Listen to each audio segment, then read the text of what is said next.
Hi, I'm Jenna. And I'm Mark. And you're listening to Cincinnati Zoo Tales. Hey everyone, we are back with a guest that I think you'll find very interesting.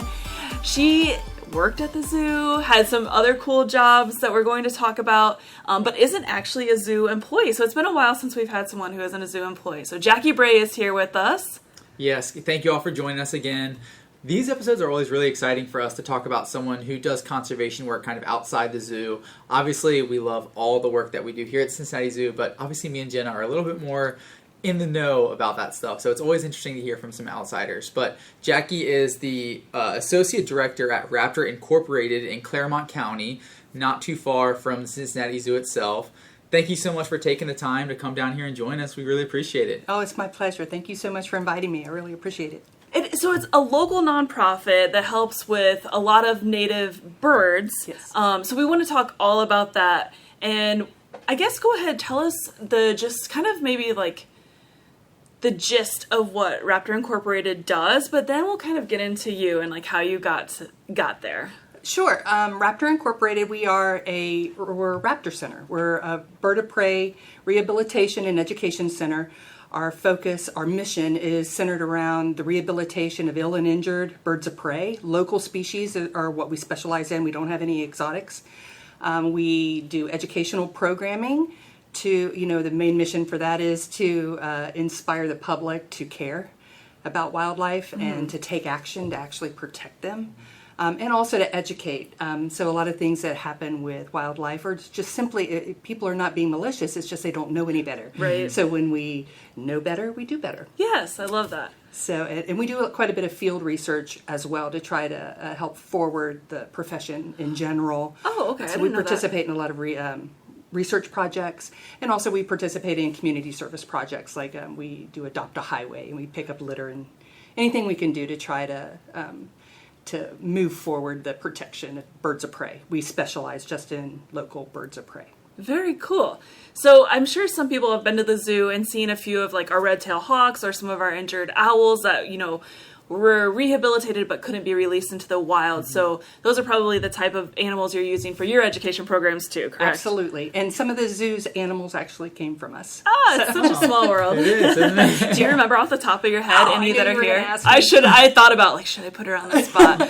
I know that you received a barred owl and a red-tailed hawk from us, but I can't remember what their names are. Okay, no worries. We won't hold that against you. I'm sure you work with hundreds or thousands of birds. And there's a lot of names. Mark and I, we always forget our animals' birthdays and things like that. Horrible. It's just too much. You can't hold it all in. I can't wait to hear more about everything that RAPTOR Incorporated does. Some people might know you guys as RAPTOR Inc. too. Yes. But tell us, it's so funny because it is a small world, and I've actually known you for 12 years now. Obviously, we don't see each other often or anything these days, but we did used to work together at the zoo. So, and then let's start before that. What did you do before you came to the zoo?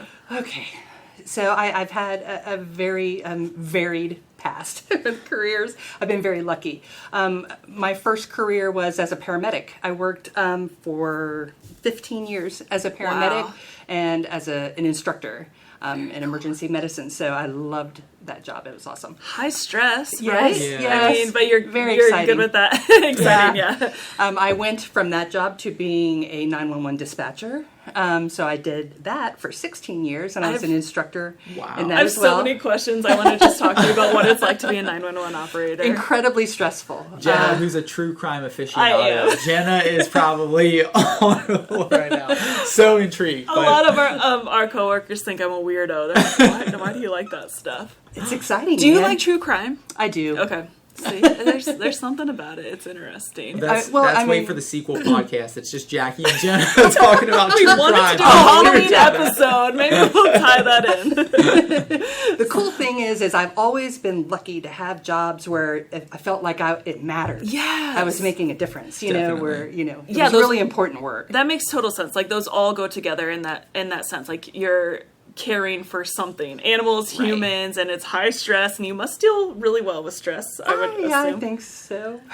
You would have to in those jobs. Yes, at I would least stay imagine calm in the 911 moment. dispatchers deal better with stress than most people. I don't know how I would handle someone calling me in that kind of situation. So it's tough. Yeah, and I had some extra duties at the communication center where I did, since I was a paramedic, I did training with the 911 dispatchers on how they give medical instructions over the phone. Oh, yeah. So when childbirth, CPR, choking, those types of things where the dispatcher is actually talking the lay people through what they need to do to save the life of this person that they're in front of before the squad can get there. And I mean, we have excellent response times in, this area in Hamilton County, but still, I mean, 2 to 3 minutes can make all the difference. Oh my gosh, for yeah. a non-breather. See, I have goosebumps right now thinking about this. Like, oh my gosh, if I were in that situation, I had to tell somebody how to save their choking baby. Like, holy cow, it would be so stressful. But also, I find it so interesting. Was it the high stress that made you kind of leave, or how did you?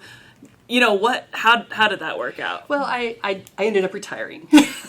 So after I put my time in, I felt I did my due. And I retired. And 16 years, I'd say that's a lot of time. Yeah, and it was on top of my paramedic time. Yeah, So, definitely. But the interesting thing of how I ended up at the zoo after that is when I retired, I literally was lost. I had no purpose in my life, and so it was a very stressful time in my life. And one of the things I started to do is to come to the zoo for exercise. Oh yeah. I would come to the zoo and just walk, and I would always start and end in Lorikeet Landing.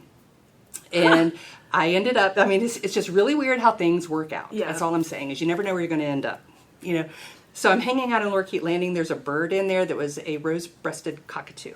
Okay. Evidently, this bird was quite mean, to all the keepers and everything. For some reason, I don't know if I looked like its old owner or whatever, because it had come in it was a donation bird. Oh, okay. So I don't know if I resembled its old owner or whatever, but this bird took to me, and it would land on my shoulder every day. I came every day, and I was starting in that cage, and it would sit on my shoulder and blow me kisses and rub on my cheek. How cool as a guest. That was amazing. my wow moment, Yeah. where you're just hooked. It's you have a connection, and it's going to lead to other things. You know what I mean? The funny thing about it is Matt Miller, who's still a keeper here, who I love him. He was a bird keeper, aviculture department at that time, and he would look at me suspiciously because I was in there every day playing with this bird. It's like, are you going to steal this bird? Who is this lady? Exactly. This is one of those crazy visitors that we're going to have to keep a really close eye on, And he came up to me one day and we were talking, and he suggested that I start volunteering at the zoo, and it was like, that sounds really fun and cool. Yeah. And so I started doing that and found a whole new purpose to my life, and that led to huge things later on. Yeah, no kidding. So first of all, I feel like you must, I don't want to give away your age or anything, but you must have retired really young compared to most that... I was young. Okay, Yeah. which is amazing. Good for you. Yeah. Way to go. Props. And then did you have any interest in birds? Like, were you a birder? Did you go No. out? It's just this one bird. And Yes. that's so Yeah, special. it's It kind of started the story, It yeah. really did. And from that moment, I started volunteering at the zoo with the birdhouse, with aviculture. From there, I started working in education. And then I have to mention Project Dragonfly. Yeah. I actually, when I was a 911 dispatcher, I actually went back and got a college degree in education. So, Oh, okay. So I have a degree in middle grades education with minors in English and mathematics. I was interested in informal education versus working as a school teacher Gotcha. in the school. So that was another perfect fit for the zoo. Yeah. Definitely. Is informal education with the education department. So I started doing a lot of that. From there, I found out about Project Dragonfly through Miami University and through Jenna's husband, who I work with. Small world again. Yeah. So it was the best master's program you could ever get involved in. Plus, it was really cheap, and I could take classes on zoo grounds, which, I mean, you can't beat that. It's a nice bonus, yeah. Heck yeah. And so part of my degree requirements were you have to build this portfolio of all these different actions, and part of that also is doing an internship. So I did an internship with Bird Show. So I was very, very lucky that they allowed me to, because they'd never had an intern before. And so they let me do that. I worked here that whole summer, and then at the end of the summer, I got hired Awesome. as a part-timer with Which the Bird is Show. wild because, I mean, I think you have to give a huge thanks to Matt Miller because heck yeah. it's very hard to get into volunteering here to begin with animal care. Usually, you like start in education, and we used to have like educational carts, and then if you got to know the keepers, they might let you be a volunteer in an animal area, or you have to be an intern that like never left and just kind of stuck around as a volunteer. So I'm glad he gave you that opportunity. It went far. There's just tons of people through the zoo that helped me along the journey. Kimberly Klosterman is still one of my closest friends. Part of my master's degree is I got involved with Kim and we partnered to work on my whole portfolio for my master's degrees and ended up centering around the Kia. Awesome. So the Kia parrots at the zoo I completely fell in love with and ended up focusing my entire master's degree portfolio on the Kia. And Kim and I together, we just did amazing things. Yeah. It was awesome. We figured out how to get them to breed. We figured out they had a medical condition that we figured out partnering with the veterinarians at the zoo and Dr. Dahlhausen in Milford, who's has a lab. He's a virology specialist, essentially. Figured out a lot about the disease that was affecting the birds and developed a treatment where they weren't passing away, which was great. I mean, these birds are incredibly rare. Yeah. Yes. Incredibly intelligent, scary smart. Yes. So we did all types of education programs and ended up raising over $60,000 to support Kia conservation in New Zealand as part of my master's program. So that's one of the things I'm like, when I die in my eulogy, I want that mentioned. Yeah, I feel like one of the proud moments. Yeah, of course. Yeah, something to be proud of. Absolutely. Exactly. For sure. Yeah, we want to have Kim on to talk about about Kia. So we can't wait to learn more about those and tell everybody about Kia. They're such cool birds. Oh my gosh. And back in the day when I was in Wild Encounters and the education program, the Kia weren't on display for the longest time, and then they decided to have them out one winter for Festival of Lights, and my boss at the time, Caitlin, was like, I don't know what she said exactly, but like, go in there and hang out, see what happens. Like, just, we were trying to get a feel, like, what would they do? And these are parrots with like really sharp beaks, and I'm not afraid of many animals. Like, I'm not afraid of sharks, I'm not afraid of spiders, I'm not afraid of snakes. And there are certain, I guess it's birds. Pam the ostrich makes me nervous. I mean, I'm fine with her. I'll work with her plenty, but I'm like, I don't want to be by her feet. And the Kia, I would be fine with them after a while, but that first day I went in there, and there was like one hanging from my ponytail, one like sort of nibbling my ear, one like pecking something on my belt. I don't know, and I just felt so overwhelmed, and I was alone, and it's the type of aviary where you like have to go through one door, make sure all the birds are still in, and then go through another door. And I was like, I don't know what to do. I was just standing there like, please don't bite me. Please don't bite me. So I won't lie. I was a little bit like, I was very intimidated by the Kia at first. I just love those birds. I'm honestly, I think they spent more time training us than we did training them, definitely. But they're so intelligent, and they size you up. I mean, they watch you. They watch your mannerisms. They learn your routines. My favorite story to tell about them is when they first came here, they were escape artists. Oh. So, I mean, they almost got shipped out. I heard there was about so that, much trouble. Was that the start of the program that I'm kind of talking about? Like, yeah. When we let guests in. I remember we had to have like Band-Aids in there because you never knew what would happen. Well, this is actually even before then. This is back when they were in holding 5. Oh, okay. They would undo the locks. You couldn't find a lock that they couldn't undo, and they'll cooperate. They're incredibly social. Oh, yes. So one will hold a lock, another one will spin it. So they can undo all kinds of locks. There were regular carabiners, they got those off in a day. Then they had the screw down carabiners, It took them a day to get those off. Then they put padlocks on them. They took the pins out of the doors on the other side and opened the door the other way because they took the pins out. Way. So they secured those. And then there's drainage grates. Yeah. They would line up and cooperate and lift those grate covers off. I mean, they're heavy. Yeah. They would lift those off and then use the drainage tunnels the to go. pipings. Yes, to go to other enclosures. So they had to be weighted down with big rocks. I mean, it was like they were always one step ahead of us. But I loved. It was so cool. Yeah. I mean, you got to be able to appreciate that. Definitely. Yes. Incredible birds. We need to have a whole episode on the Kia for sure. Definitely. So you were an intern were you doing the AIP program while interning for Bird Show? Yes. Okay. And then I got hired there, and from there I finished my degree. And then after I finished my degree, I ended up having the opportunity to go to Raptor. Was that a hard decision for you? Yes and no. I mean, I love my job at the zoo. It was awesome. But I was a part-timer, and I was bottom of the totem pole. And I wasn't going anywhere soon. because nobody leaves the zoo. Yeah. Everybody knows that. And so this opportunity to be a management position in a conservation organization that already had an incredible reputation for good work, I mean, I couldn't pass that up. Yeah, Absolutely. for sure. And Jen and I talk all the time about how it's so special to work for an organization that gets to do rehab and release, and you get to see the fruits of your labor and actually see these animals put back out into the wild. Such a rewarding experience. So Absolutely. I can definitely relate to your desire to be with an Yes. organization that can participate in that. Yeah. Total dream job for Yes, sure. definitely. And the autonomy Yeah, really helps a lot too. yeah, for sure. So, okay, we kind of like hit full circle then. Now we're back to Raptor Incorporated, and we've talked a little bit about what you guys do, but like on a daily basis, what's happening at your facility, and like what could people expect, you know, that you guys could do for them if they had, you know, they needed the help, or what does your day-to-day job look like? All of that. That's a lot of questions. I'm really good at throwing a lot at people at once. Well, probably the first thing I need to start off with is we have 2 employees. Okay, That's so a good- there's the good way to start. executive director, Cindy Alverson, and myself. We are the only 2 paid employees of the organization. We have about 70 volunteers Wow. that pull off all the great things that we do. They're broken up into teams. And so we have a team of rehabilitators Okay. that they usually have like a day of the week that's their day.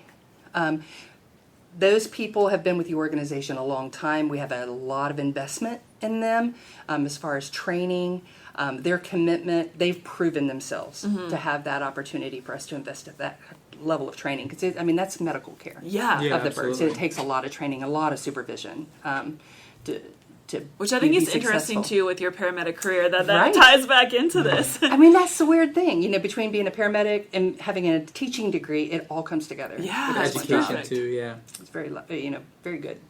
Then we have a team of educators.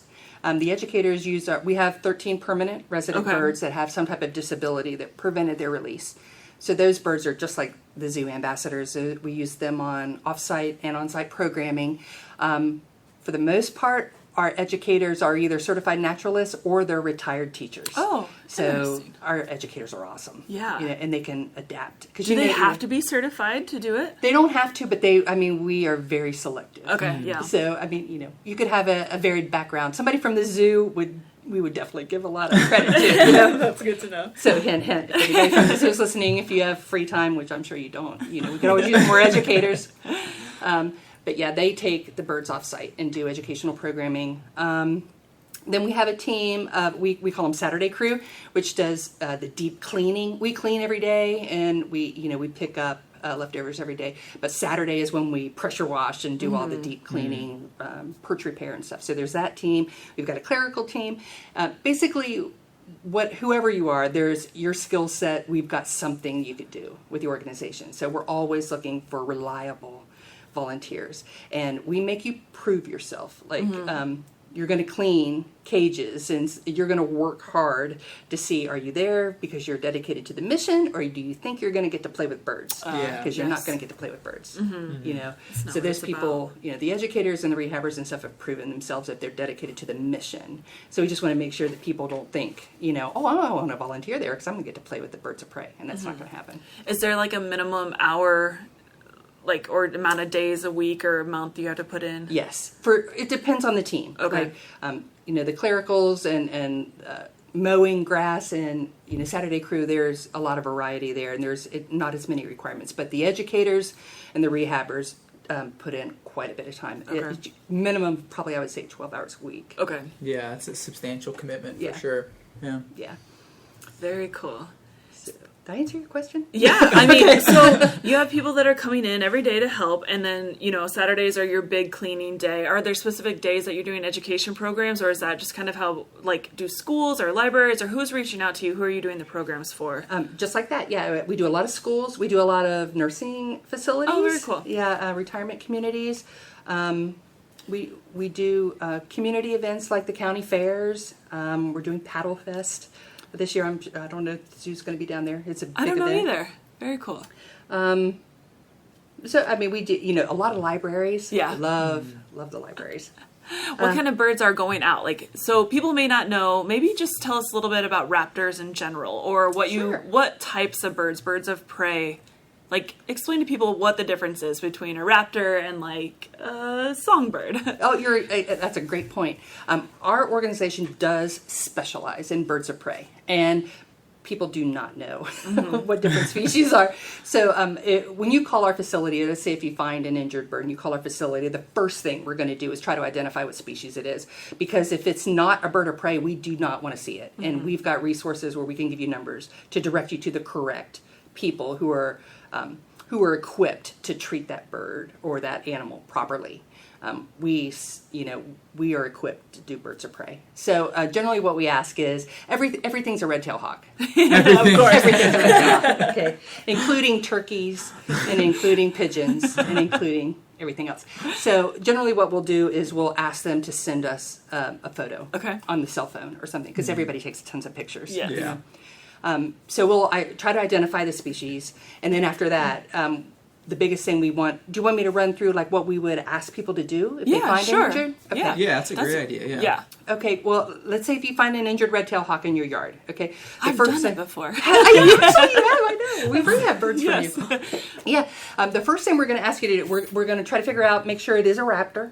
Okay. And let me back up and explain what a raptor is. So what you How asked do you me. define that? Or A raptor.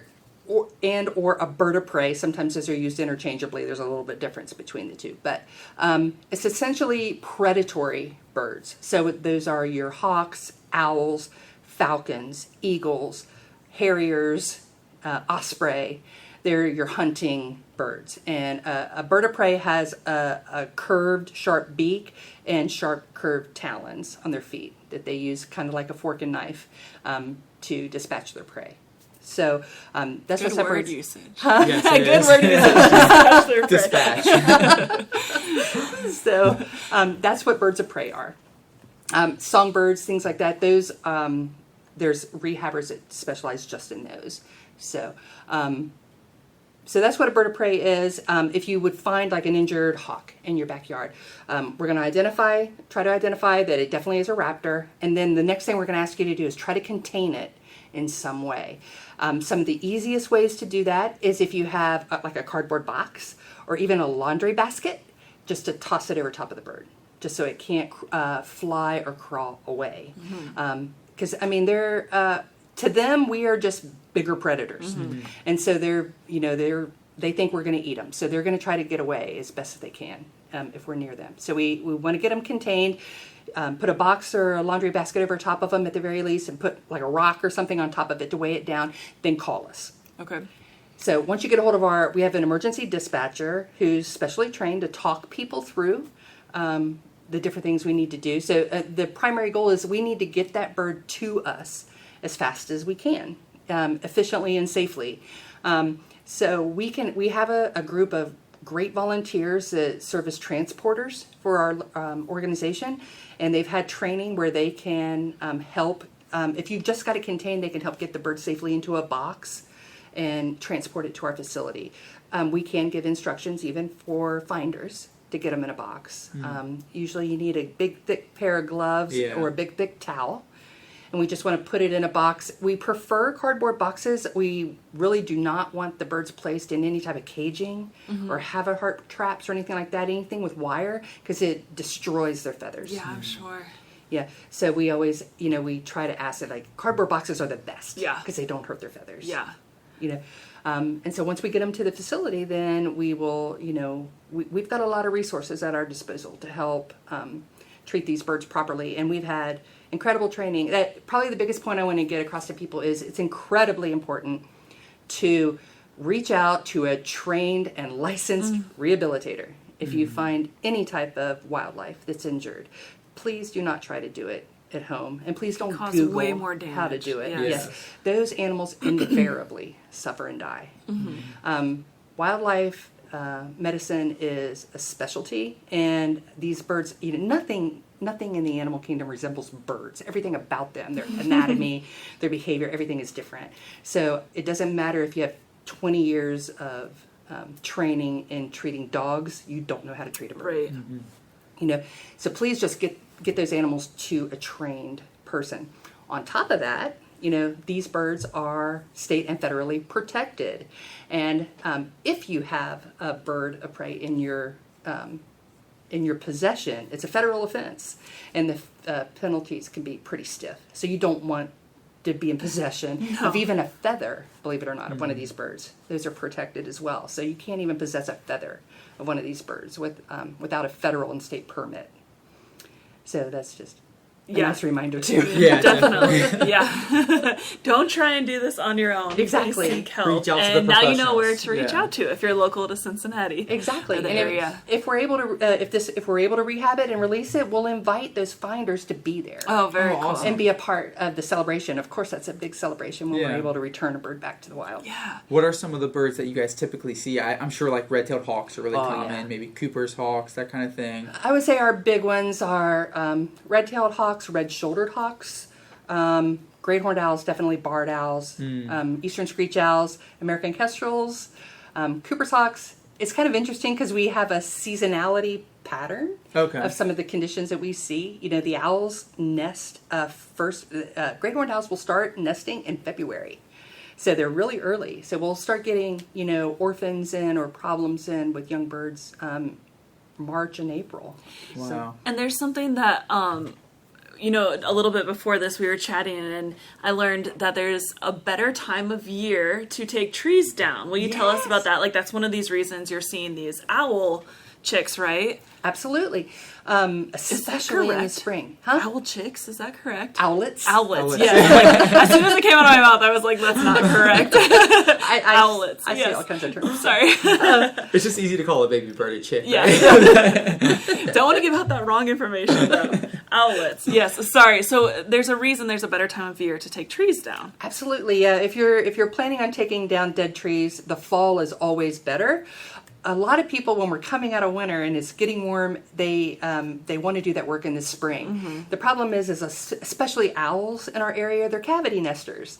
And so they're in those cavities of those dead trees. And we routinely get in eastern screech owls, barred owls, and hawks of different species when people are taking down dead trees. Mm-hmm. They roll out.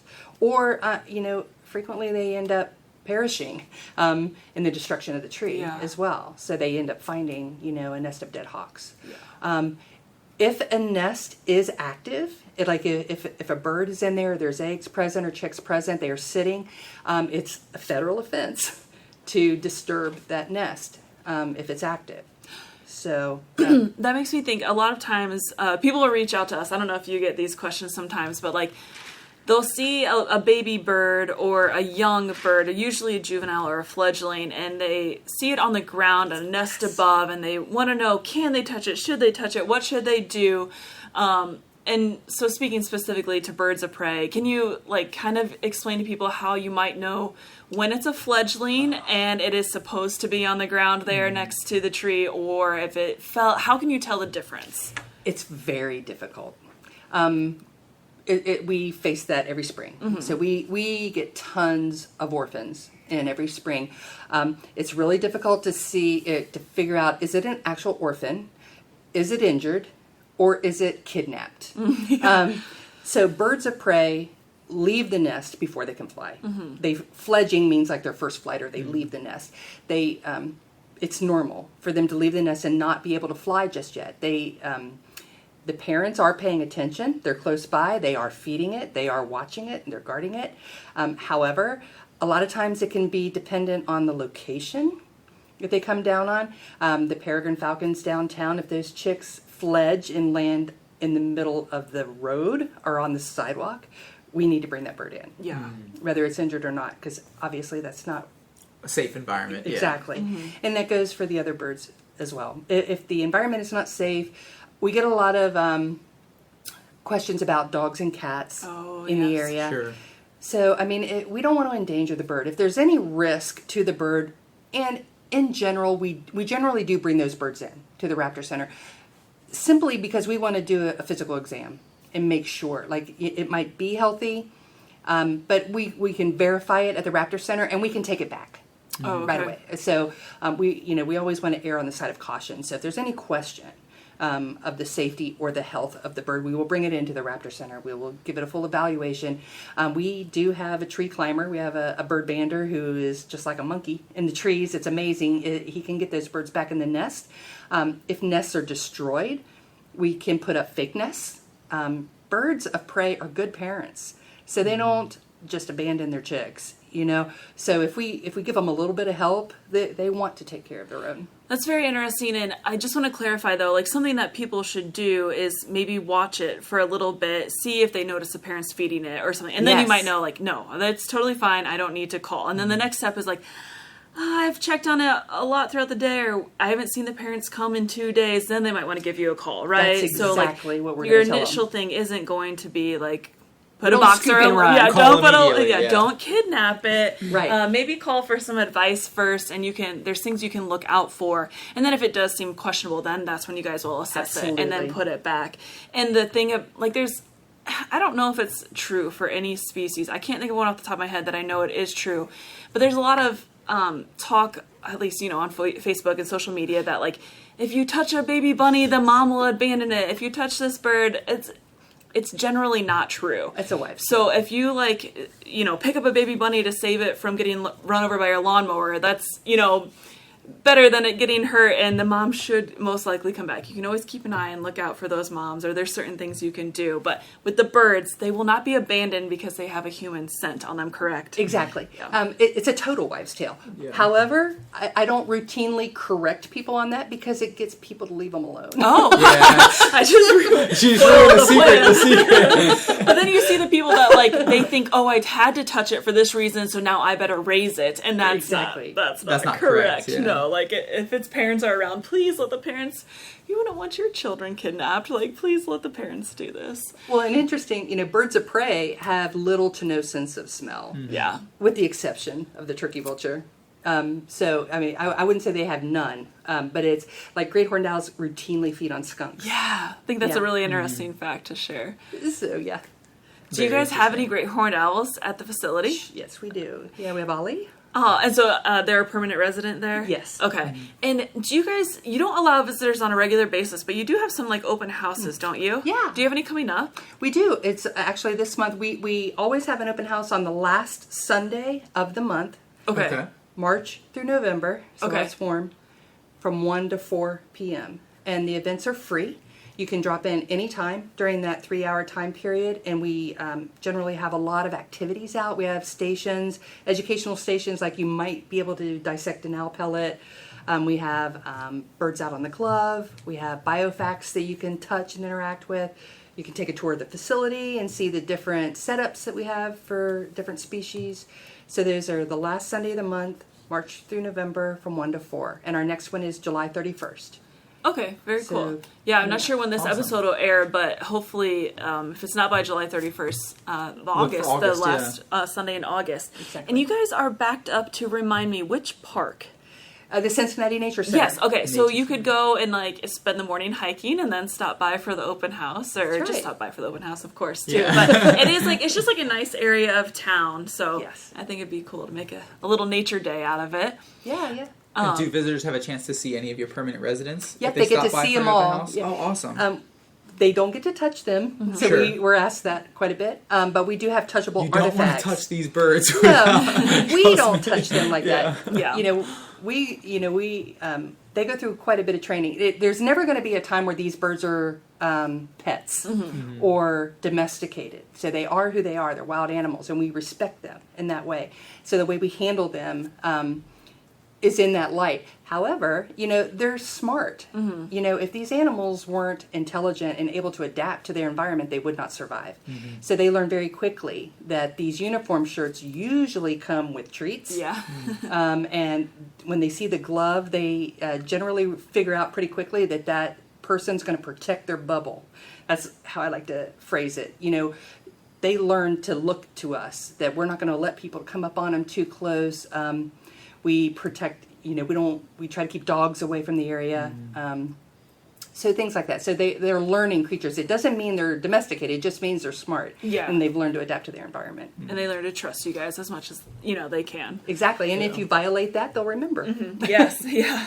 So let's say somebody finds a hawk with a broken wing, but it's something that could heal and it could be released. Tell us what the steps look like to keeping these birds wild, but also giving them the care they need. Great. How does that go? Perfect question.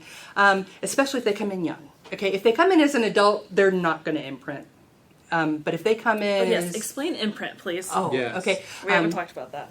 Okay, imprinting is it's basically there's a window of time in a young animal's life where it's forming its identity, and it forms its identity by the associations around it, generally a parent. So it mimics whoever's feeding it. So it learns whoever the animals are that are feeding me, I'm imitating their behavior. I know they're going to be the ones that provide for me. So they form who they are and their behavior patterns based on that. Okay. So if a person finds a young animal and during that vulnerable time period and that animal associates its identity with people, it's going to seek out the company of people instead of its own kind. Generally that ends disastrously for the animal. If it's some form of wildlife. So we go to great lengths to make sure that those birds don't identify their identity with us compared to its wild counterparts. And there's techniques that we use to do that. I will give a caveat to this as always get these animals to a licensed rehabilitator. So don't imitate Yes. anything I say, because I'm giving you a very, very superficial description, and there's so much more involved. You're not going to be able to do this on your own, so don't imitate me. So, Yes. With that said, some of the things that we do, if they come in really young, owls especially, they come in really young, we will put on masks, and we will basically wear camo suits, okay? We do not talk around them when we're feeding them. We use puppets. So we have actual puppets that were made by the Cincinnati Museum Center for us. Oh, very cool. From actual skins that we use with tweezers. We use puppets to feed the baby birds or the owlets so they can visually identify with their own kind. That's amazing. Wow. Yeah. Vultures, oh my gosh, vultures are such a challenge because they are so intelligent and they imprint right now. So it's really important with them. We do not talk at all. We use the puppets. We cover up, and even better, the last thing we want to do is hand rear a bird. If we don't hand rear it, it's just no matter how good we are, we're never as good as a bird. Right. So the first thing we want to do is get that bird back out to its parents. So if there's whatever we can do is if we can help repair the nest, whatever we can do to support the family and get it back to its parents, so we're going to do that first. The second thing we're going to do is we're going to try to foster it. So if we have other nests in the area of the same species, these guys are excellent foster parents. Really? Yeah. I did birds of not prey know that. That's in general. so interesting. So we want to make sure we don't overwhelm a nest, but we've got researchers that do a lot of work with red-shouldered hawks, especially. They know where there's 100 nests in the city. So if there's a nest that maybe only has 2 chicks, and the parents are good providers, we'll pop another chick in that nest, and then we'll just monitor. accept it, and it's an open mouth, and they'll feed it. Wow. Incredible. So we just want to make sure that the age of the babies are similar. Yeah, that's another step in the process. Exactly. These are predatory birds, and if you got a really big owlet, like a great horned owl, who will eat anything, we were not going to put in a little one. Yeah. That's just food. That So, makes sense. yeah. Very cool. I didn't know that was a thing. Yeah, so we'll foster first, and then, real parents first, foster second, third we'll hand rear with the outfit. We also cooperate with other organizations. So there's Glen Helen Raptor Center that's further north of us near Dayton. Okay. They have a unique setup where they have an abandoned building on their property where they have nesting turkey vultures in the top and nesting black vultures in the bottom. They're wild. No way. Our first call, if we get a baby vulture, we call Glen Helen. It's like, oh gosh, can we please bring this baby up? And we try to get that so the wild birds raise it. Interesting. That's And awesome. what a good relationship to have with them. Exactly. I mean, there's no competition in this field. We're all in the same boat, and anything we can do to help each other, we want to do that. So if we actually end up having being required to hand rear these birds, then they go through. There's a whole process that we have to make sure that they develop in a way where they can survive once we release them. So that's always the goal, is that they get back out into the wild. Absolutely. Yeah. With the skills set to survive and make it as a wild bird. Yeah. That's right. And it can be complicated. It's not just a matter of shoving food down their face and letting them go and say good luck. We have to, we will pair them with other birds in rehabilitation of the same species, so they have models that we actually have an eastern screech owl that's a great foster mom. She's an ambassador, but during the spring, when we get eastern screech owl babies, we can pop them in her enclosure and she'll raise them like her own. She's awesome. Oh, incredible. Yeah, so we'll do that. Then if we don't have really good models, we still try to limit contact. We try to get them outside in the large enclosures as fast as we can, away from the daily activity of people in the hospital. Okay. So then we want to limit contact. We don't want to talk. We don't want to hand feed them or anything like that, or associate ourselves with food. And then we'll also put them through a process that we call mouse school or live prey testing. We do have the ability to introduce live prey in the form of mice. Generally, we have special enclosures where they can't escape. Okay. And we can introduce live prey, and we've got cameras everywhere, and we can, if a person is anywhere around, it's going to affect behavior. So you can't be around and actually observe behavior and get a good read. So we have cameras everywhere, so we can watch, and it's really, it's amazing and so much fun. I was just going to say, that must be so rewarding. You probably are just like on pins and needles, just waiting. You should hear us in the office, because we've got like a big television there. It's like, come on, it's right there. You're cheering them on. So it's so funny, like one day a mouse will run across their toes and they'll look at it and like, what's that? Give them 2 or 3 days, let them get a little bit hungry, and then they figure out, they basically a light switch is flipped. We're not training them on anything. It's just flipping a switch in their head. Natural behavior comes out. Yeah. They figure that, and once that happens, they're ready to go, because we know they know how to play the game. But it's important that you guys have the means to facilitate that. Like you said, you're not training anything, but these are also natural behaviors that in some guy's garage, this bird would never learn this natural behavior that you guys are helping it.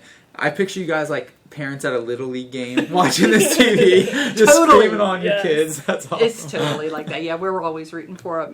It's really hard not to be involved, which is, important, but timing and their behaviors are subtle. So, it takes a lot of experience to know when is appropriate, when, this bird's ready to actually survive. So let's say we basically gave an example or just spoke about like an orphaned, uninjured young bird. Yes. It can fly, so you don't have to worry about that. But then if you had maybe a bird that was sick and weak or had a broken wing, there are different steps that you have to take, because it knows how to hunt, but you have to get it to the point where it can again. So how does that look?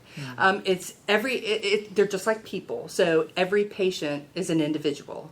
So depending on what they come in with, eye injuries are incredibly common with these guys. I would say over 60% of the birds. Do you know what the cause is? Is that natural, like running into things, or is it human induced? It's human induced, I think. Really? Well, I think it's both. Basically what happens is one of the big things like what you can do. One of the big ones is don't litter. It's just that simple. If you don't litter along roadways, litter draws rodents. Yes. Rodents draw raptors, and they don't look both ways before they cross the street. So I would say probably 60% or more of the birds we admit are hit by vehicles. So the eye injuries are coming from those. Correct. Okay. And so I'm guessing most of our listeners care about the wildlife and environment around them, so they most likely aren't littering. But something they could do on top of that, of not littering, is pick up litter when you see it. You know, like if you have the opportunity to always, be thinking of how it does affect more than just like looking bad on the side of the road. There's a lot that goes into it for sure. Exactly. Yeah. It's a whole ecosystem, and that's another thing that you had mentioned to us earlier, is that's even part of the stuff that your organization does. You have volunteers that help pick up litter on the street. We do. That's all part of it. Yeah. We adopted the highway program on Round Bottom Road, which is near our facility. So we have, I think, a 1 or 2 mile stretch that we go out periodically and we pick up trash and we keep that area clean.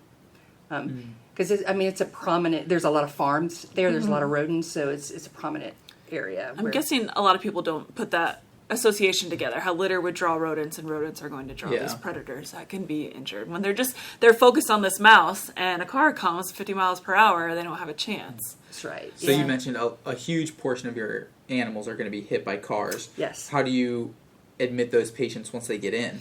Yeah, so it doesn't mean that's the only thing happening to birds of prey out in the wild, but you got to think, what does it take to actually make it to the raptor center? So you got to have a human find you and be brave enough to get you in a box and bring you to us. And so that usually happens along roadways or populated areas or yards. So it doesn't mean there's not other things that are happening to birds that we're not finding them. Right. Sure. And they're not coming in. So with birds that are hit by vehicles, we get a lot of wing fractures. We get a lot of eye injuries, detached retinas. It's like us with a car accident, a head injury, where if you get hit in the head really hard, the retinas and your eyes can detach. So that's that's a common injury with birds of prey. So we're very lucky that we have 2 ophthalmology veterinarians that we work with who are phenomenal. How wonderful. Yes. And so their eyes, if we have an eye injury, we can just call them up, and we have some very specialized vets that can really do some amazing things. So there aren't many of those around, so that's awesome to work with you. Yeah. Yeah, we're very lucky. So we have excellent vets all the way around. But we have vets that specialize in things. We have one that does orthopedic surgery. We have 2 that do eyes. We have one that does a lot of lab work for us. Are they just on call, and are they volunteering their time for you? They are generally volunteering their time. We call and we make appointments. Okay. And they operate. A lot of times they're actually seeing us on their lunch hour. Wow. Or after Incredible. hours. I mean, their man. generosity is unbelievable. So we're incredibly grateful. Amazing. And their work, especially for raptors, is so important. I mean, these are animals that make a living based on their eyesight. They wouldn't survive without it. Yeah. And I have a nephew who's a veterinarian. I have incredible respect for all veterinarians, but the veterinarians we work with are incredibly special because, number one, most veterinarians are not good with birds. Okay, I mean, it's a whole nother specialty. There's no money in it. It's definitely a specialty. It's a specialty. So nothing about their biology works the same way as mammals. Okay, so that's number one. Number 2 is most veterinarians want nothing to do with wildlife. Oh. Because there's a whole nother, infectious disease, permitting. There's all kinds of other complications involved with wildlife. And again, there's no money in it. So there's the vets that we work with are they're 1 in a million. So we're so grateful. We actually have, I think, 6 that we work with in different specialties. So they're incredibly generous. So back to some of the injuries and the processes that we go through. A lot of it is patient dependent. It depends on the location of the fracture, if it's something that we can treat or not. If it's near a joint, and if it's something that's going to freeze that joint, it's probably something that we're not going to be able to do anything about. So that's very important. With eyes, it can actually depend on species. Great horned owls or barred owls can depend as much on hearing for hunting as vision. Incredible. So a great horned owl, let's say with a non-functioning eye, it's very likely to be releasable because they still have the ability to locate prey. If it's a Cooper's hawk, I seriously doubt it's going to be releasable even with one eye. They're just so visually dependent. Yeah. And so there's a lot. It's very complicated. Yes. A lot of decision making, and the biggest thing is the people who are licensed rehabilitators are the ones that are in the position to give the animal its best chance, because we will try everything possible. We won't, if there's a chance that bird's releasable, we will invest the resources and give it that opportunity.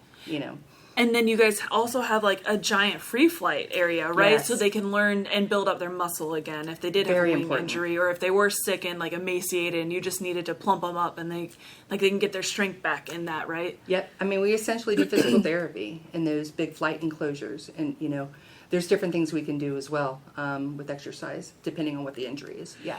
And then how do you choose who might make a good ambassador animal? They're not releasable, but they're not. It's not time to be euthanized, or how does that decision? It's complicated. Yeah. Do you have to cap it at a certain number? Well, you have to have the ability, we have to have the facilities and resources available to take on. Most facility, it was the same with the zoo, you know, with any facility that is under professional human care. You got to have facilities. So do you have enough enclosures? Do you have enough budget to provide for the food? It's, you know, we have a limit. A good example is we have a resident bald eagle. His name is Eli. He is fairly young. I think he's six or seven. He can realistically live into his 30s. We will not take another bald eagle because we don't have the resources of the facilities to, you know, to care for them properly. Sure. So it's resource based. As far as choosing an actual ambassador, whether they're a good fit or not, there's 100 questions that we go through. Generally, they're young, and you know, we're a conservation organization. So the last thing we want to do is put an animal in a situation where we torture it every day. Right.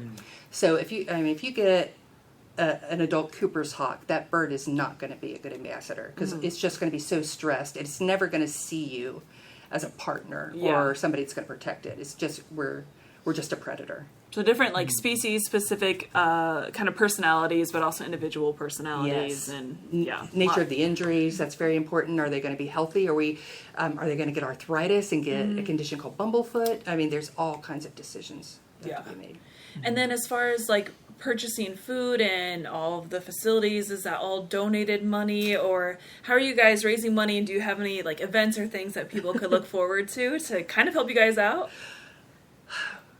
I spend probably more time fundraising than I do anything, to be honest.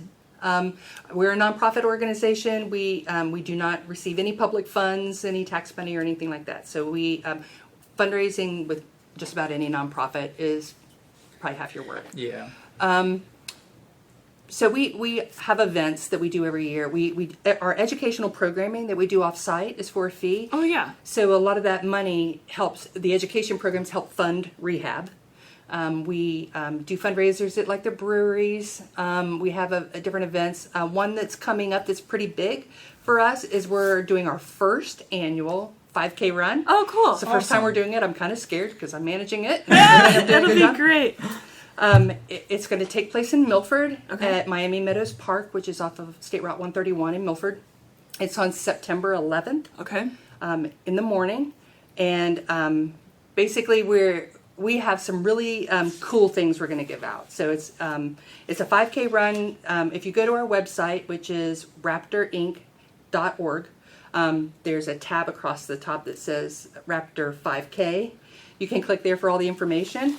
But I know your audience can't see, but I wanted to show you guys some of the medals that we're giving out and the t-shirts. Owl. Oh, yes. Very cool. So this year we're focusing on great horned owls. So the goal is to have the 5K be an annual event, and every year we're going to feature a different species. Oh, I love that. Oh, cool. So hopefully you can collect. The medals are so cool. I was going to say, for the listeners can't see it obviously, but this is an awesome medal with the RAPTOR Inc. logo, a great horned owl profile picture right in the middle. That's a great idea to kind of collect the different species. Yes, that makes you want to come back each year, like get the next one. So it's really, you get a really cool medal, you get a really cool t-shirt featuring that bird, and also the first, second, and third place, men and women, instead of like a generic trophy that's going to collect dust, we're actually partnering with Whistle Stop Clayworks in Loveland, and they're going to make one-of-a-kind mugs that are going to be like the trophies for cool. It's going to feature. Awesome! It'll be you can actually personalized. use it if you want to, or Absolutely. it'll look nice if you. It's kind of a much cooler trophy. Yes, something that you can actually do something with too. Yeah. So when do you have to sign up for that buy, and are there like age limits or anything like that? We don't have any age limits. It's basically if you pay the fee, you're registered to participate. We do have a date cut off to ensure that you get a medal or a t-shirt. Okay. I believe it's the 28th of August. Okay. But everything is on our website, as well as a link to actually sign up. Awesome. And so what are some of the things that this money will support for people listening? Like, it might encourage them if like, oh yeah, this will make a huge difference. In what way? Well, the biggest thing, probably one of our biggest expenses, simply is food. Okay. So we spend tens of thousands of dollars on food. So that's a big thing, an expense to pay that we need funds for. Another thing is medications and supplies, like cleaning supplies. From a zoo world, oh my gosh, the other half of my day is spent cleaning. Yes. Yeah. Sounds about right. Yeah. So, buying those supplies. We go through a lot of vet wrap. We go through a lot of gloves. Do you guys take donations? Absolutely. Okay, so say somebody works for a vet hospital and for whatever reason they're getting rid of gloves or the tape or something. You guys would take that? Absolutely. We would love to have that. I don't know how that works or like how things expire and how they might not work for a hospital for humans, but maybe they would work perfectly fine for you guys. That is absolutely true. Okay, so that is something. Most of the red-tailed hawks don't have very good lawyers. So it's okay if they're something's it's expired. a little bit out of date, especially like gloves or something like that. Yes, it's very useful. Are there things that people might have around the house? Like, do you need towels or sheets or things? Or are there things that people might just be getting rid of that would be helpful? We do have people collect toilet paper cores. Oh, yeah. For us and newspaper. Okay. Things like that because we do, a lot of caging. You put the newspaper like lining on the bottom and that sort of thing. Yes. Okay. Yeah. So stuff like that. We have an Amazon wish list. Okay. That they can go. If you go to our website, there's a link to it. So there's things on there like cleaning supplies, gloves, vet wrap, laundry detergent. Oh, that's okay. huge. Oh, yeah, we need a lot of laundry detergent. So that's a huge thing for all these donate. towels and things that Yes. they're being okay. We do probably 3 loads of laundry a day. Wow. Okay. So that's good to know. Yeah, those are things. And is that something people could drop off when they do the open house, or should they contact you first, or any way they want to do it? Okay. It's probably always best to reach out and contact us because Cindy and I are the only 2 employees that are guaranteed there. But if we're at a vet appointment or something like that, there might be a time where it's not somebody right there to welcome you. So call ahead and we'll make sure somebody's there. Okay. The open houses are also a great time to drop by. Okay, cool. There were some things also that I just wanted to go over that would help birds of prey in general. Simple things like the don't litter because it attracts rodents. Are there more of those? I remember hearing like something about like taking your sporting nets down. Like, is that talking about like soccer goals if your kids are out playing in the backyard? It certainly is. You would be surprised at how many great horned owls we get tangled in soccer nets. Wow. And they often end up with what we call a coracoid fracture, which is like our collarbone. Okay. Something that simple, like off season even, if you will just take down those nets, can be a big benefit. Yeah. Animals are smart, and prey animals will hide under those nets, and then the owls get tangled in the nets going after the mice. Yeah, something I would never think of that either. Yeah. A big one is disposing of fishing line or cod string. Sure. Oh, yeah. Barred owls. We get barred owls in all the time from tangled in fishing line. So, and a lot of it is, people are not they're not trying to be irresponsible or anything. If you're casting a line and gets caught in a tree, you just cut it. Oh, you know what I mean, and leave it. You don't realize that can tangle a barred owl, and what a suffering death that is. Yeah, I was you see that in a lot of kind of local lakes areas. You'll see it kind of tangled, some fishing line tangled in a tree, and make sure you're getting it out. Or if you're just a good Samaritan while you're fishing, feel free to pull some of that out. Please. There's a lot of waiting while you're fishing. Yeah. If you want to purpose while you're kayaking or something. Yeah. That's a huge one. We get in quite a few barred owls from fishing line. A pet peeve of mine is those helium balloons releases and the flaming lanterns. People have no idea. Oh my gosh. Those flaming lanterns, you're literally sending off a fire, a house fire or a forest fire into an area with, and I get, a lot of times they're tributes to deceased family members or whatever, but I don't think they would appreciate you burning down somebody's house or, killing an animal in their honor. Yeah. And balloons are it's all you're doing is setting up litter. Yes, it's just going to float away and land in the waterways at some point in time or in... Oh. We found things in, just the zoo, they somehow make their way, and I found like a Nylar balloon in the hippo habitat, and had it come in the middle of the day before I while the hippos were out, they could have eaten it, and it could have, Could have ended their life. Exactly. Yeah. So releasing these balloons, yes, like you said, it's usually a tribute, and there's some very good intention behind it, but it's truly just going to cause harm in one way or another. Yeah, it could devastate. What goes up must come down. Yes. I just cringe Yes, every time I see that on television. And it's so hard because you don't know how to say something when somebody's suffering, and that's the whole reason they're going and doing this. But please don't do those. There's a lot of other things you can do. Yes, plant wildflowers. Yes, like throwing rice at weddings. It's like get a bunch of wildflower seeds and plant a tree. Yes. That is awesome. Do That's something. the best thing you can do. Yes, give life. Exactly. Yes. There's so many productive things that you can do to honor someone. We respect hunters and fishermen. The thing hunters and fishermen, they have been responsible for protecting a lot of wildlife areas, a lot of land, to make sure it's not developed for wildlife. So, we love those people. We just ask that they use lead-free ammunition and sinkers. It takes a piece of lead the size of a grain of rice to sufferingly kill a bald eagle. So it's a very small amount that they get from eating from gut piles. That that's one thing that people can do that would make a huge difference. There was a recent paper that was just published that they did basically a screening of lead levels in bald eagles just across the country, and just about all of the bald eagles that they tested had significant lead levels. Man, is lead ammunition not illegal? It's not illegal. Man, I didn't think it was like a thing anymore these days. Yeah, it still is. The other ammunition is a little bit more expensive, but not dramatically. Okay. But it makes a huge difference for wildlife. So Definitely. that's a big one. And not just birds of prey, for any animal that's going to come and scavenge off your kill. It's huge. That's right. Yeah. And also, too, hunters, if you're eating that deer meat, lead is toxic for people as well. Yes, lead poisoning. Yes. Yeah.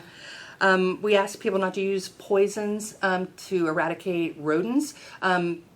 Rodents are incredibly smart. They will test poisons that are set out for them, and a lot of times it'll make them sick, but they don't die. So they get out in their weekend, and they're just out in the open for the predator, or for the birds of prey. And those, you're killing more than one animal. You're killing yes, probably the most cruelest thing I can think of on earth are those sticky traps. Oh, I loathe those. Oh, to have a bird attack. I mean, their feathers are destroyed. Even if you can, if somebody finds them, and right, and we can even do anything with them. Sometimes it's just so bad we can't do anything. But they're not going to come out of it unscathed, that's for sure. So those are just terrible things. There's other things you can use. Put up nest boxes. Yeah. Draw raptors to your area and let them take care of your rodents. Yes. Definitely, Leave the snakes to take care of them too. Yeah.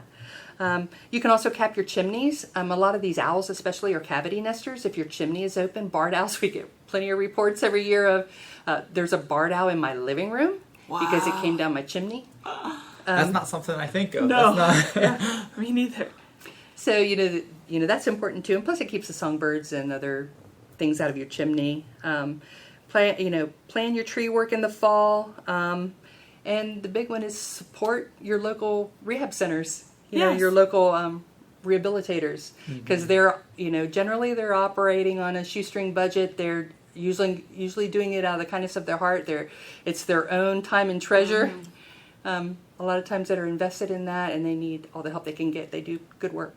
Yes, definitely. A shoestring budget with 2 employees in this case. And we're actually a very fortunate facility. We are positioned very well. We're we're one of the larger facilities in the area, so we have a lot of resources that other people don't. So we're very, very blessed in that way. Not that we can't still use donations. Right, of course. Yeah.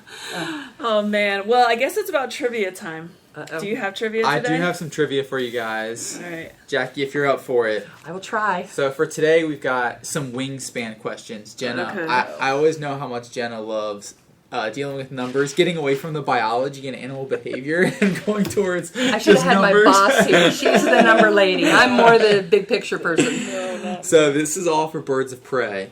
We'll start off with a couple local birds that I'm sure you've seen in your facility or you have as permanent residents as ambassador animals. We've definitely got some of them here at the zoo.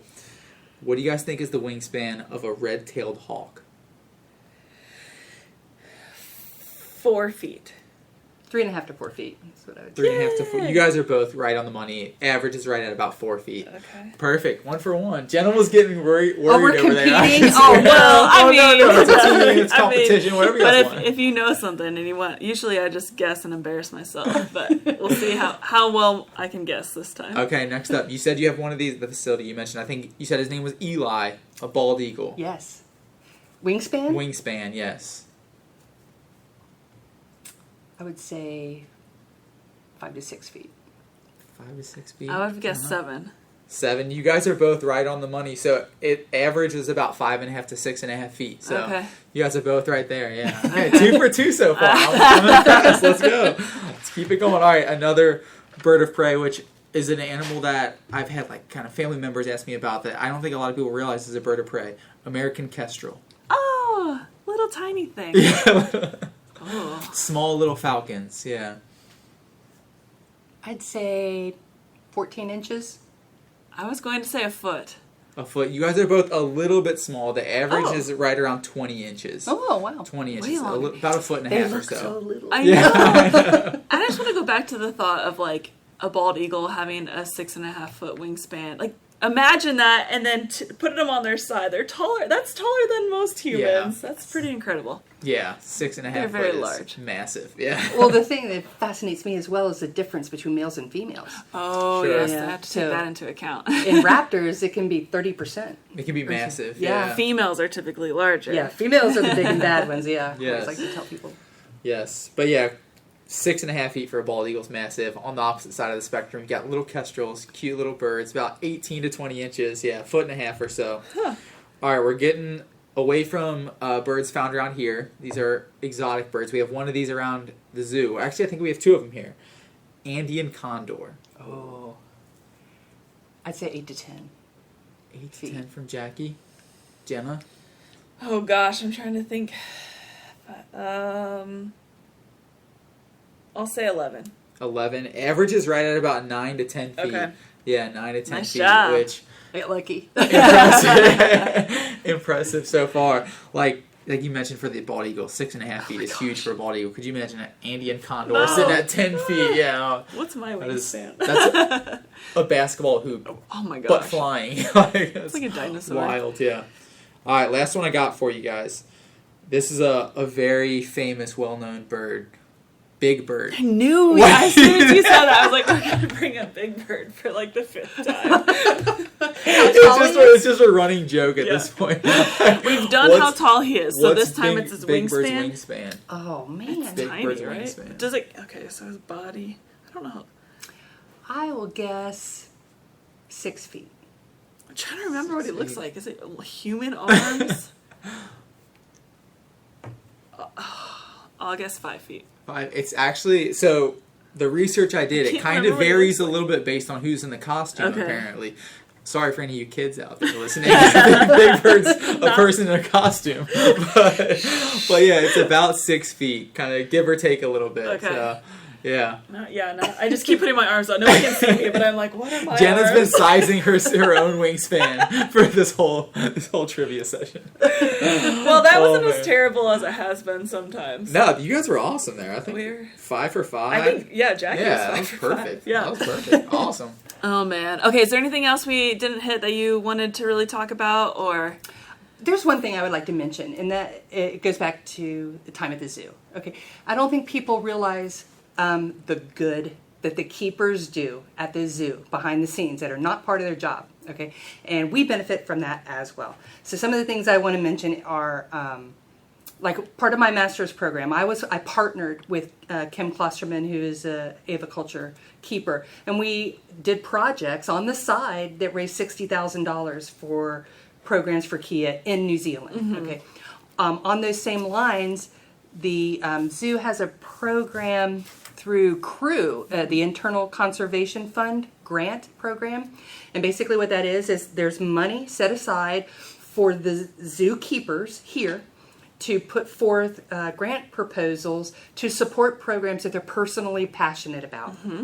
So, and those grants have supported things all over the world, you know, in Africa with wild dogs. I know. That was me. Yes, That was yes. Jenna, yeah. I did like 4 of them. Yeah. we had an appearance together about Yes. this. Raptor Incorporated, we have benefited from 3 Oh, of those nice. grants that Kim had put forth for us. So the zoo for our facility has actually purchased lab equipment for us and testing services. We did a field study, part of the research that we were participating in, is we did some research on West Nile virus and avian bornovirus. We just did a screening to see how prevalent it was in our native local wildlife, how prevalent those diseases were. So the zoo bought us a lot of the equipment, paid for a lot of that testing. We got a cool microscope that's got a camera on it. I'm very fortunate to work. My executive director is actually a retired lab technician. Oh, perfect. She actually was over multiple hospitals, so she was wow. way up the food chain. So she has the ability to do some things at our facility that other facilities don't have that benefit. Yeah, the So- background between the two of you is just perfect. It's perfect. It really is. I mean, I love working with her. It's great. So a lot of we can do our own CBCs and wet mounts, and there's different lab tests that we can do in house, so we don't have to send out and pay somebody for it. We can do hematocrits and things like that. But this the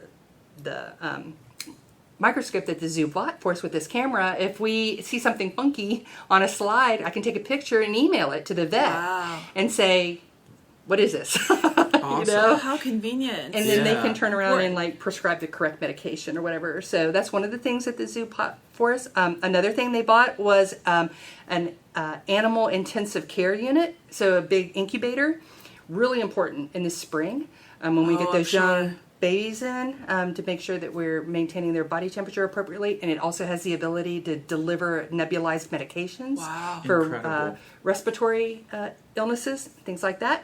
It was a huge benefit. And then this last grant that they did in 2000 that we applied for, they bought us our incredibly valuable blood lead test equipment. For raptors, that's huge. So we have the ability to in-house test for lead levels. Wow. Especially for vultures and bald eagles. We can do that all in-house and get results instantly. Immediately. Is there yeah. anything you can do to Yes. help with lead? It sure is. Okay. It is treatable depending on the level. Okay, A lot I of didn't times, think it was. yeah. If they come in so high, sometimes it's just too late. We just can't catch up. If we get them in a low or moderate range, there's medications. They're called chelators that we can deliver to the birds. It's extensive work and it's time consuming. It's long. It takes a long time to do it. But it's possible, and we can get those birds back out. But it's really important to be able to test and see where are the levels coming down. Is our treatment sure. working? Do we need to change what we're doing? So all that stuff's very important. So we're incredibly grateful to the work that the zoo does behind the scenes to actually put their money where their mouth is. Yes, that's a great. I'm glad you brought that up, and it is one of the things that I appreciate the most. Is sometimes as keepers, I've mentioned before, we take great care of the animals here, but I just want to be doing more. I want to save the animals, not just take great care of the ones here that are doing well. And those grants it's the perfect opportunity. If we want to put the time and effort in, we apply, and then there's a certain number that get chosen, and the zoo usually gives, up to $4,000 per project, and it can go to all sorts of things. So that's what that money that you're getting these grants each year that's helping. So the zoo does support way more than people will ever know, I think. Yeah. People do not do this work for the money. No. People do this work because they're passionate about it. That's for Because there's 1,000 people willing to do your job for free. Yes. So that's why it's very hard to get a paid position doing this, because so many people want to do it for free. Yes, because it's that special. So, Yes. all right, Jackie, I have one last question. The big one. If you had to give us one thing, what can I do? I know there's a million things. We went over a lot, but if people left this episode and they just were I just want to help Raptor Incorporated, or I want to help wild birds, what can they do? Well, I went through that list of a lot of things you can do to help support raptors in the wild. Don't litter. Just be respectful of your environment. Take down your nets. Don't use poisons. Things like that. I think the most important things are don't use lead and don't litter. But if you want to, it's also important to support the people that are actually out there doing other work. So some of the things if you don't care. I can mention that how they can support our organization. Yeah, definitely. And other conservation organizations. We all have the same needs. You can support directly by making donations, monetary donations, or stock donations, all those types of things. Becoming a member, we have membership drives, and there's benefits to becoming a member. You can sponsor a banded raptor. We work with researchers that band most of the birds that we rehab and release. So it helps us kind of keep track of them. Yes. Okay. It helps us. It gives us information on the birds as a species, but it also gives us information on our rehab techniques. Yeah. So we know if we get a bird back in, working. 5 years later, we gave that bird a great shot. Oh, that's so awesome. that's really important. Awesome. You can schedule tours or educational programs with us, and another big one is you can volunteer your time. So that's really important. The last thing I would say was enroll in the Kroger Community Rewards Program. I'm a huge advocate of that. And of course, I would love for you to sign your card up to Raptor Incorporated. See, I didn't know Kroger did this. I've heard of Amazon Smile, but yes. Tell us about this Kroger thing.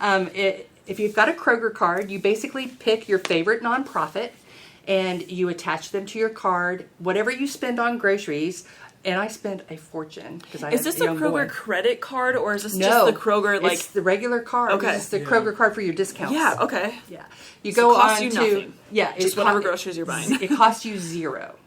It's based on what you spend. So, like, I spend it probably $1,000 a month. Not kidding. At Kroger, 4% of what I spend at Kroger, they donate to your chosen charity. That's amazing. So I would love to say, put your card to Raptor, Yes. which, I would love you to do that. But what's more important is put it to somebody that you care about, because it's costing you nothing and it's free money that's just being wasted. So make sure that you've got somebody picked out that's benefiting. And do they have just like a list, and so people could type in Raptor Inc., or they could type in Cincinnati Zoo, or they could type in their favorite nonprofit organization, and it will support them? Yep, I think if you go to KrogerCommunityRewards.com, and it gives you instructions, and there's whoever signed up, and if you're a nonprofit, you're signed up. Okay.